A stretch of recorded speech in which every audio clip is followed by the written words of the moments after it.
Olá, este é o Desafio do IG, programa de debates e temas polêmicos, hoje debatendo a questão da legalização do aborto. Nós temos aqui presentes dois professores, a professora Regina Soares Jurkevix, ela é coordenadora da ONG Católicas pelo Direito de Decidir e professora da Universidade de Guarulhos, e do outro lado o professor Hermes Rodrigues Neri, membro da Regional Sul da Comissão em Defesa da Vida da CNBB. Pela condição dos dois, já imaginamos quais são as posições em relação ao tema aqui em questão. Eu vou, nesse primeiro bloco, começar com a professora Regina e lhe coloco a pergunta geral. Professora, por que a defesa pela legalização do aborto? Então, acho que a primeira coisa que eu gostaria de dizer é que defender a legalização do aborto não significa acreditar que o aborto é uma coisa que as mulheres querem fazer ou que o aborto é uma coisa boa. Eu sempre digo assim, nós não somos favoráveis ao aborto, mas favorável à legalização. Por quê? Pela experiência dos países que legalizaram, a gente sabe que junto com a legalização vem os serviços de saúde, acesso anticonceptivo, educação sexual. Então, tudo o que evita o próprio aborto, e que a tendência na legalização é que o número de abortos diminua. Então, eu digo assim, se a gente é contrária ao aborto, é uma razão a mais para a gente querer legalizá-lo, né? Porque legalizar significa a possibilidade de trabalhar com as clínicas, de eliminar as clínicas clandestinas e de favorecer um bom atendimento de saúde para as mulheres pobres, né? Porque as mulheres que têm dinheiro, elas fazem um aborto. Quer dizer, não é uma questão da gente querer ou não querer, ser contra ou a favor. É um dado de realidade hoje. A gente tem mais de 1 milhão de abortos no Brasil. Esse número se sabe não tão precisamente, mas através das mulheres que entram nos hospitais para ter um serviço de curetagem, né? Então, se essa realidade existe, legalizar, eu acho que é uma responsabilidade social, né? E também tem em conta que a legalização não obriga nenhuma mulher a fazer o aborto, né? Não é algo que está obrigando. Eu acho que nenhuma mulher vai com alegria fazer um aborto. Eu acho que muitas vezes tem significado uma última solução para a vida das mulheres. Eu refaço a mesma pergunta para o professor Hermes, ressaltando que é uma questão extremamente polêmica, que envolve questões éticas, morais, religiosas, políticas, jurídicas e teológicas. O senhor integra a CNBB e aí eu lhe pergunto, faço a mesma pergunta que fiz à professora Regina. Por que ser contrário à legalização do aborto? Porque somos em defesa da vida. Desde a concepção, o ser humano precisa ser protegido, amado, valorizado, respeitado, querido, desde o seu primeiro instante, desde a fecundação. Ali começa a pessoa humana, tá? Ali ela precisa ser protegida, ter sua dignidade garantida em todas as fases da sua vida. Esse é o pensamento, né, reconhecido não só pela igreja, né, reconhecido por vários setores da sociedade. Eu quero lembrar aqui uma pesquisa importante feita recentemente pelo Datafolha, né, que 82% dos ateus, né, os ateus, a Datafolha pesquisou entre os que se denominam ateus, né, se eram a favor ou contra a legalização do aborto, e 82% dos ateus foram contra a legalização do aborto, porque entendem que é uma questão de respeito à dignidade da pessoa humana. Então não é só uma questão desse ângulo da argumentação religiosa que tem a sua fundamentação, né? Agora, o que eu quero aqui refutar o que a professora Regina colocou, né, é o seguinte: ela falou de 1 milhão de abortos realizados. Bom, o que acontece? Na verdade, a gente vê o seguinte, que o discurso pró-aborto, a gente tem percebido que é um discurso falacioso e um discurso retórico. Tá?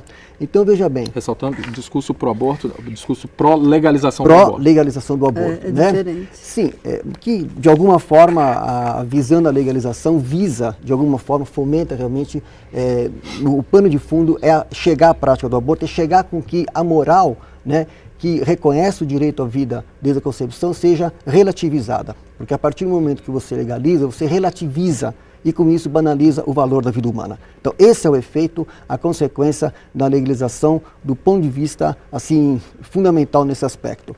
Agora eu quero dizer aqui à professora o seguinte, costuma-se afirmar que ocorre 1,5 milhão de abortos induzidos no Brasil. Essa afirmação é falsa.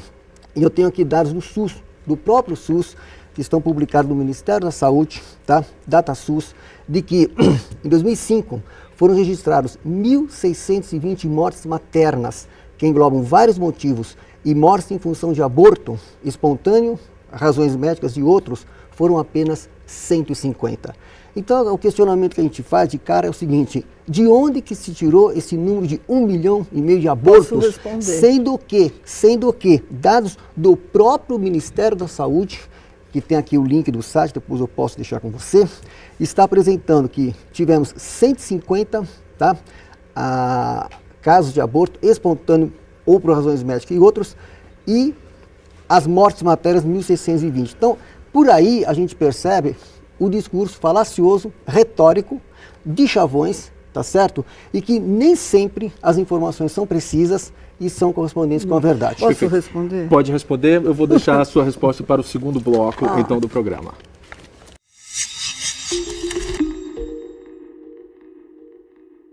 Olá, este é o programa Desafio do IG, hoje debatendo o tema da legalização do aborto. Nós, no primeiro bloco, apresentamos duas posições divergentes, a professora Hermes, da CNBB, a professora Regina. Agora, no primeiro bloco, o professor Hermes lançou uma questão polêmica, argumentou que a defesa da legalização do aborto tem argumentos falaciosos e números equivocados. Professora Regina, eu abro o segundo bloco com a sua resposta. Tá. Então, não é difícil demonstrar que esse argumento não é falacioso, porque o que eu falo também é dado de pesquisa. A única coisa é que eu deixei meu material ali dentro. Mas foi feita uma pesquisa de uma pessoa que trabalha com bioética e tem um grande reconhecimento, que é quem coordenou, que é a Débora Diniz, que mostra, e não é de 2005 não, é de agora, é desse ano, e que mostra que a gente tem no Brasil 1 milhão, entre 700 e pouco e 1 milhão de situações de mulheres que têm que fazer curetagem como consequência da tentativa do aborto feito em casa. Por que esse dado não tem uma notificação precisa? Como o aborto não é permitido, não é legal, as mulheres vão aos hospitais alegando que caíram, elas não vão dizer que tomaram Citotec, né? Os próprios médicos sabem, muitas vezes falam do uso do misoprostol, que é o que a mulher pode fazer para provocar o aborto em casa e depois vai no hospital para ter o atendimento. Das mulheres que abortam, a gente tem 55% que utilizam o leito hospitalar. Então, quer dizer, a situação é tão grave que esses números só aparecem quando a gente inteligentemente pode deduzir, né? Elas não aparecem em si só. Agora, quando o senhor fala do discurso falacioso e retórico e também da pró-vida, o que eu mais fico pensando hoje em dia, quer dizer, muitos grupos já denominam esse setor, porque é um setor, não é toda a igreja que pensa assim, que tem uma posição pró-morte, praticamente, né? Contra a escolha e pró-morte, porque está vendo que muitas mulheres estão tendo sequelas, que há um aumento da mortalidade materna, e continua falando da defesa da vida, quando o próprio momento do início da pessoa humana, não da vida, mas da pessoa humana, não consegue ter acordo entre os cientistas, não é isso da concepção, momento da vida humana, não há acordo entre os cientistas, não há acordo entre os teólogos, historicamente não houve acordo. Teólogos reconhecidos como Santo Tomás de Aquino e Santo Agostinho falaram há muitos anos atrás, né, há muitos séculos atrás, de possibilidades de que a vida humana chamada hominização possa começar a partir dos 40 dias ou dos 80 dias. Quer dizer, do ponto de vista histórico, a igreja, a hierarquia da igreja chega a falar de um acordo e de uma compreensão de que a vida humana começaria a partir da concepção em 1860. Do ponto de vista histórico, isso é muito recente, porque a igreja tem 2000 anos, né? Então, e também há, dentro do pensamento cristão, incentivo, estímulo para que se utilize o recurso à consciência em situações delicadas como essa e que tenham e que requerem uma decisão ética. Quer dizer, do mesmo jeito que a posição oficial da igreja coloca argumentos éticos, nós também temos colocado do ponto de vista ético religioso. Não é simplesmente a defesa porque as mulheres querem fazer aborto, não é somente a questão da autonomia das mulheres, mas há questões graves que eu acho que hoje a igreja faz uma coisa muito séria. Ela não permite o uso da camisinha e, ao mesmo tempo, ela é contrária ao aborto. Quer dizer, ela fecha aqui e fecha ali. Então, ela está dando um prejuízo muito grande. O Dr. Drauzio Varela falou uma coisa fundamental no programa Na Moral. Ele dizia, isso é um crime. O que a igreja faz hoje é um crime. É negar uma realidade, porque a gente sabe, além da questão da gravidez indesejada, tem a questão da AIDS. Quer dizer, e dizer que não deve usar camisinha, isso é criminoso. Professor Hermes, a igreja comete um crime? A igreja privilegia, ao defender a manutenção da criminalização do aborto, a proibição da legalização do aborto, ela privilegia a manutenção de um Estado em que atinge mais as mulheres pobres, as mulheres vítimas de violência, as clínicas clandestinas. Como é que o senhor responde a essas críticas? Falando em nome da igreja, primeiramente, tá? Depois pegando outras questões que eu acho relevante ressaltar, o Catecismo da Igreja Católica, que é a referência dos critérios, dos princípios e valores que o católico, que eu é de fato, não que diz sê-lo, tá? Diz o Catecismo, no seu artigo 5º, sobre o 5º mandamento, não matar. Eu, antes de fazer essa observação, eu quero dizer o seguinte, no artigo 2258, né? A vida humana é sagrada porque desde a sua origem, tá? Postura a ação criadora de Deus e mantém-se para sempre uma relação especial com o Criador. Mas destaca aqui, ninguém, em nenhuma circunstância, pode reivindicar o direito de dar a morte diretamente a um ser humano inocente. Então nós temos aqui, né, um bebê, uma criança de 10 semanas, tá certo? Onde você, Rodrigo, ver que ele já tem olhar, já tem nariz, já tem boca, o seu coração já pulsa, tá certo? E a grande questão que eu faço em todos os debates que eu me debato é a questão seguinte: quem defenderá este indefeso? Estamos vivendo um holocausto silencioso dentro do ventre materno. Milhares de crianças, de bebês, estão sendo privadas do seu direito à vida, e inclusive as mulheres, porque há crianças mulheres dentro do ventre materno que estão sendo dizimadas, estão sendo torturadas, porque se você assistiu o filme O Grito Silencioso, que está disponibilizado na internet, você vê o que é um aborto, como é feito um aborto e como esse bebê inocente, esta vida humana que precisa ser respeitada, ela está sendo torturada, assassinada no ventre materno. Então, defender, né, o direito à vida, tá?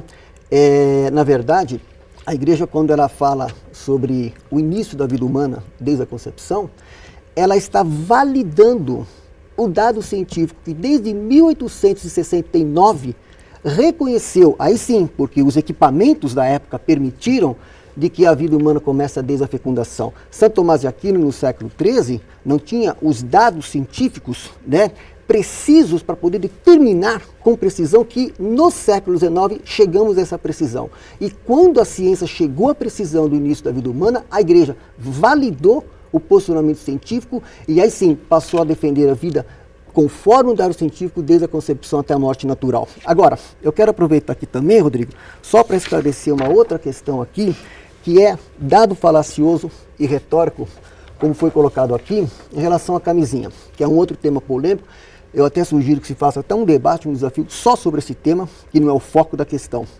Mas eu queria trazer aqui para a professora Regina e também para o professor Drauzio Varela, que esteve lá no programa Na Moral, falando sobre essa questão. Gente, isso é dado científico. A camisinha, o preservativo, não é um instrumento eficaz no combate à AIDS, tá certo? Isso é fato.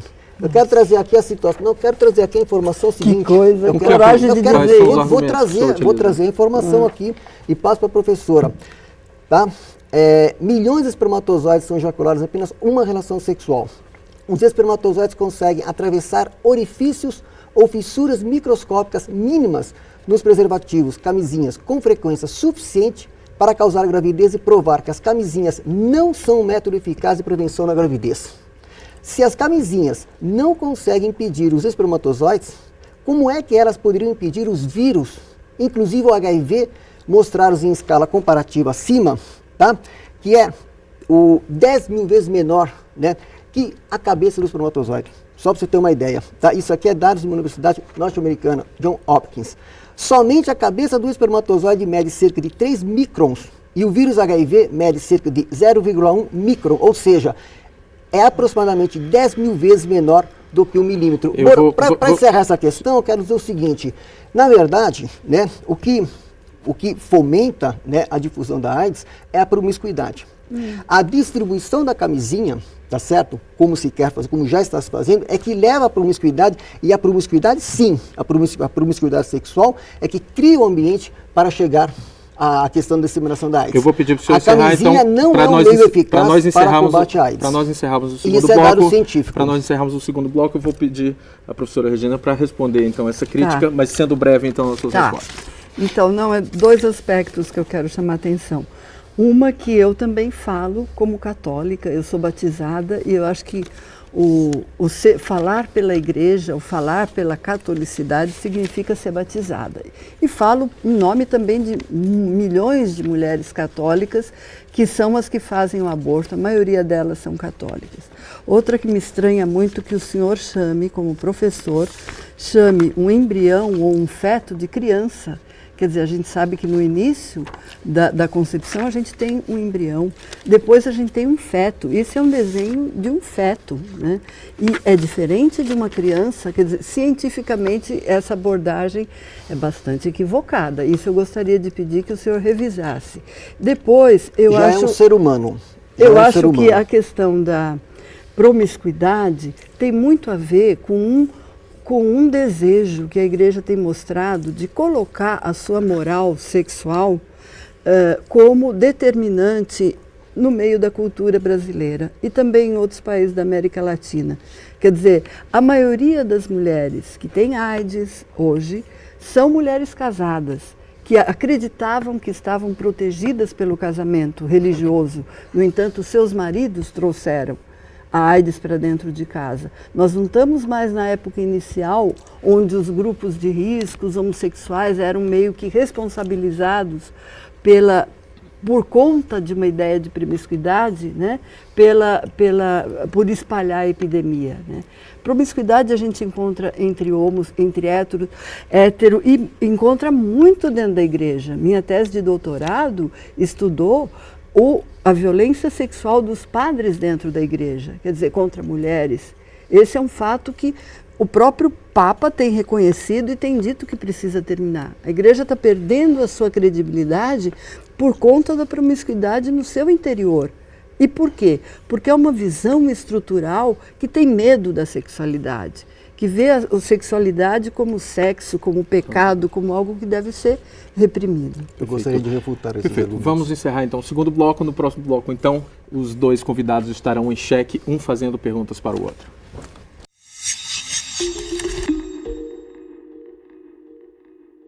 Olá, este é o programa Desafio do IG, debatendo o tema da legalização do aborto. Neste terceiro bloco, os dois convidados estarão em xeque, neste momento, fazendo perguntas um para o outro. Abro o terceiro bloco, então, com o professor Hermes. Sua pergunta para a professora Regina, por favor. Tivemos agora recentemente o programa Na Moral, inclusive, que a professora participou, onde foi dito que grupos religiosos estão debatendo a questão do aborto. Então eu faço uma ressalva, não são nesta mesa grupos religiosos que estão debatendo.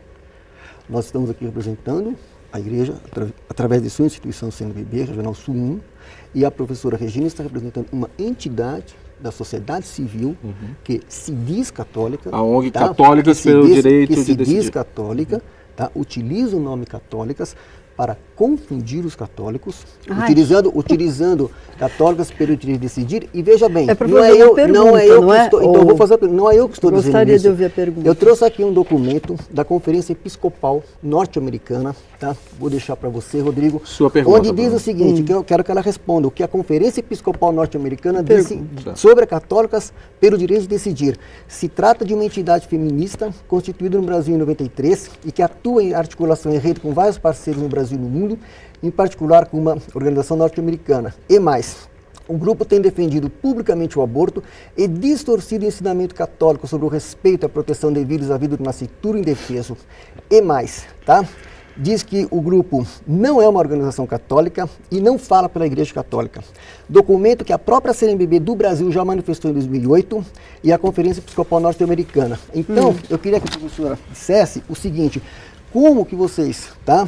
Um posicionamento explícito da Conferência Episcopal Norte-Americana e da CNBB, tá? Dizendo que vocês não falam pela Igreja Católica, vocês continuam se utilizando no nome católicas, tá certo? Sendo que o que é defendido é contrariamente aos princípios e critérios que estão no Catecismo da Igreja Católica. Porque uma coisa é dizer que é católica, uma coisa é dizer que é católica, outra é que é de fato. Então eu gostaria de saber a sua posição a respeito. Bom, então, eu diria assim, em primeiro lugar, Jesus Cristo também não se dizia cristão, o cristianismo não tinha acontecido, começou com ele, e não se dizia judeu tampouco, não se dizia judeu, não se dizia representante da posição oficial dos judeus, né? E foi por aí que começou a inquietação. Nós nunca nos dissemos representantes da posição oficial da igreja, ao contrário, a gente sempre deixa claro. Quer dizer, eu trabalhei muitos anos na pastoral social, eu conheço bispos, visitamos Dom Paulo, ele sabia de nosso trabalho. Quer dizer, a gente conheceu uma igreja que tinha uma outra modalidade, que era muito mais focada nas questões de justiça social, e foi dessa igreja que nós viemos, mulheres e alguns homens também, e que hoje se sentem muito mal num outro lugar de igreja, mas não deixamos de ser católicas, ninguém pode tirar isso. Nós somos sim católicas, em primeiro lugar.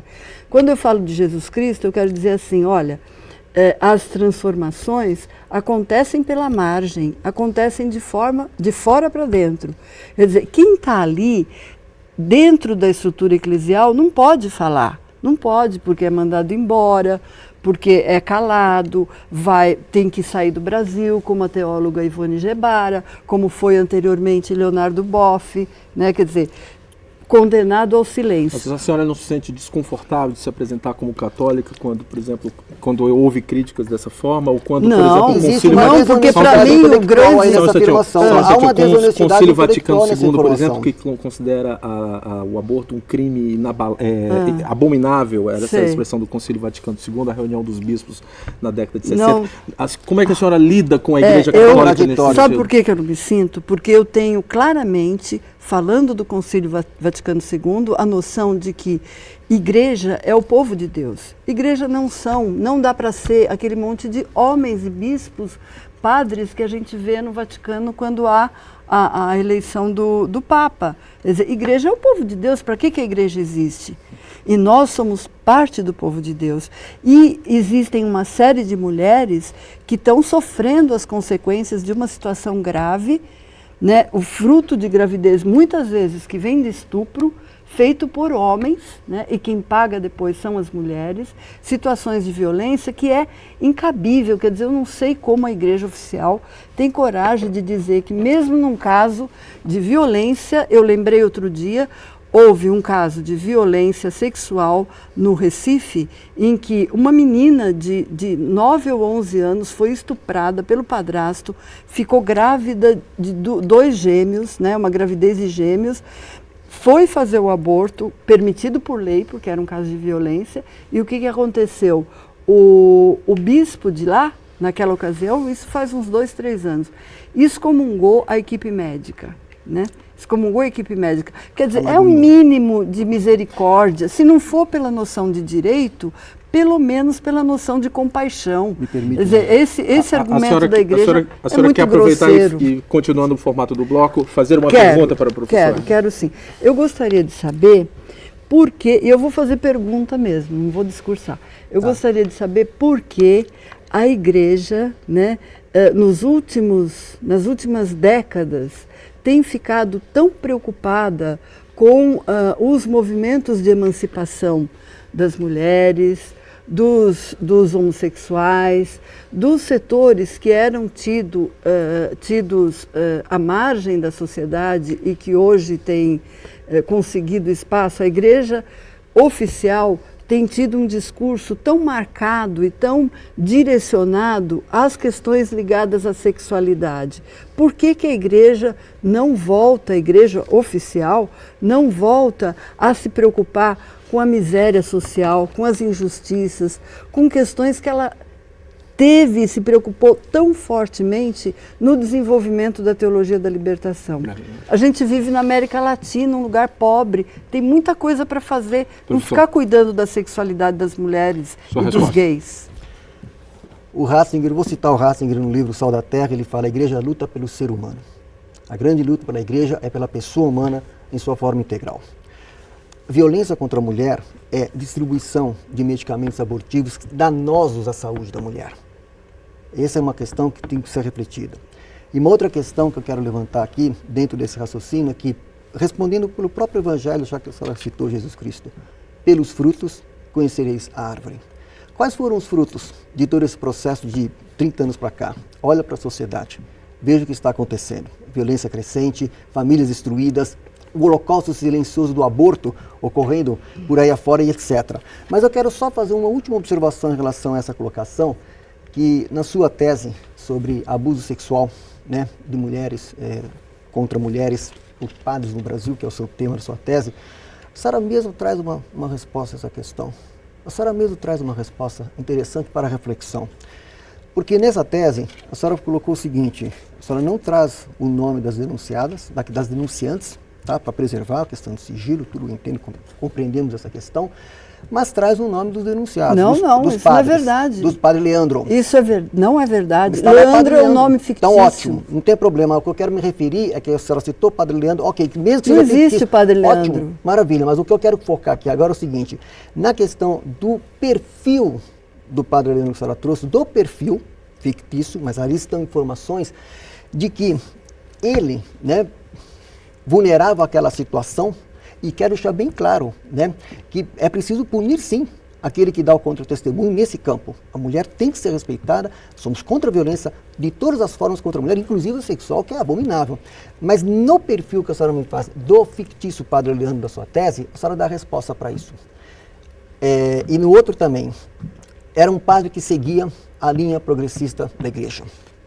Portanto, eu quero dizer o seguinte: há hoje dentro da igreja católica, tá, uma infiltração gramsciana, num processo tático de tomada de posição de um progressismo, de um esquerdismo, que vem da teologia da libertação, que vem desses movimentos que a senhora agora há pouco fez apologia, e que está criando uma situação vulnerável a essas questões que a senhora mesmo suscita na tese. O senhor está querendo associar os padres progressistas oriundos da teologia da libertação a crimes sexuais dentro da igreja? A tese que a professora traz na sua tese, é ela mesma que diz na sua tese, eu peço que você leia, ela descreve como os padres, os exemplos que ela traz são de padres que cometeram abusos sexuais da linha progressista e esquerdista dentro da igreja.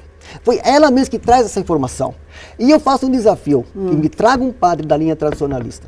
Que me traga um padre, tá certo, que realmente tenha como referência os critérios e valores do catecismo da Igreja Católica como católico, como sacerdote católico, de fato, que eu é de fato, para que a gente possa realmente analisar essa questão. Falar? A grande influência que a própria professora traz na tese dela é de que essa perversidade que nós estamos vivendo nesse campo, essa vulnerabilidade, trouxe como exemplo padres da linha progressista. O senhor estava então fazendo, nós precisamos, o senhor está cometendo nós precisamos prestar bem atenção no seguinte: se ela se diz católica, uma coisa é fácil se dizer católico, a outra é o ser de fato. E aí eu me dirijo aos internautas do Portal IG, aqueles que são de fato, já que estamos fazendo um debate entre... Os fariseus também diziam isso. Já que estamos fazendo um debate de enquanto católico. Tá? Em relação às demais denominações religiosas, todas elas a gente tem o devido respeito, evidentemente, mas enquanto fiel católico, tá? É preciso salientar essa questão. Pelos frutos conhecereis a árvore. É só ver os frutos dessa infiltração, desse processo de esquerdismo, de progressismo dentro da igreja, para ver os resultados que estão apresentados. Pensando não só como religião, porque não é uma questão apenas religiosa. Entre um crime que o senhor considera da legalização do aborto e outras formas de crime, como violência sexual, como abandono de crianças, como situação de pobreza, miséria e abandono por parte de algumas mulheres que acabam sendo obrigadas a abortar, qual dos dois crimes optar? O direito à vida deve ser integral, desde o primeiro, e principalmente aquele que eu disse, aquele que é o mais fragilizado. O mais fragilizado merece maior atenção. Este bebê, dentro do ventre materno, com 10 semanas, é o que requer maior acolhida, maior cuidado, maior amparo e maior amor. Então, em relação ao direito à vida, isso é do direito, né, esse sim é o verdadeiro direito humano, porque o primeiro e o principal de todos os direitos humanos é o direito à vida. Se nós negarmos o direito à vida ao bebê que está no ventre materno, nós estaremos criando condições futuras para negar o direito à vida a outras categorias da sociedade. E é isso que a igreja vem em defesa da vida na sua integralidade. Eu vou lhe dar 30 segundos para nós encerrarmos então o programa e a senhora comentar as palavras finais aqui do professor. Então, primeiro, essa insistência de dizer eu falo pelo catolicismo, eu sou católico, eu volto a dizer... A senhora é católica? Que eu sou católica. A senhora é católica? Não, eu acho que a gente está nos 30 segundos. Mas a senhora se diz católica? Por favor. Essa é a primeira coisa, né? Católica, eu sou católica, eu também defendo a vida humana, defendo a vida das pessoas e defendo também a vida das mulheres. Não sou favorável ao aborto em si, mas sou favorável à legalização do aborto, né? E acho que essa virada que o senhor tentou dar para a questão da teologia da libertação, eu não vim aqui para defender a teologia da libertação. A moral sexual, ela perniciosa da Igreja Católica, ela atinge os padres, sejam de uma posição de direita, sejam de uma posição de esquerda. Não é isso que faz. E me estranha muito que o senhor tente avaliar, analisar a situação do mundo a partir de um dado tão pontual, que é um dado do desenvolvimento religioso. A gente tem questões econômicas, sociais, políticas. Como que só vai olhar o campo religioso e dizer, olha como está o mundo, olha como estão as famílias? Quer dizer, se eu não olhar desemprego, se eu não olhar uma série de outras situações, é impossível fazer uma análise séria. E eu só queria dizer, finalizando, assim, que a sociedade, que já tem debatido muito mais o tema do aborto, continue debatendo, não como um tabu, e entenda que ninguém está querendo matar ninguém. O que se quer é poder viver de uma forma mais saudável, eliminar os abortos feitos nas clínicas clandestinas e permitir que as mulheres tenham acesso à saúde pública, tenham acesso e dignidade no seu tratamento enquanto pessoas humanas. Perfeito. É isso. Bom, eu queria agradecer a presença dos dois, Obrigada. professora Regina, professor Hermes, debate acalorado sobre a legalização do aborto dentro do programa Desafio. Acompanhe o programa semanalmente aqui no IG. Tá bom? Muito obrigado.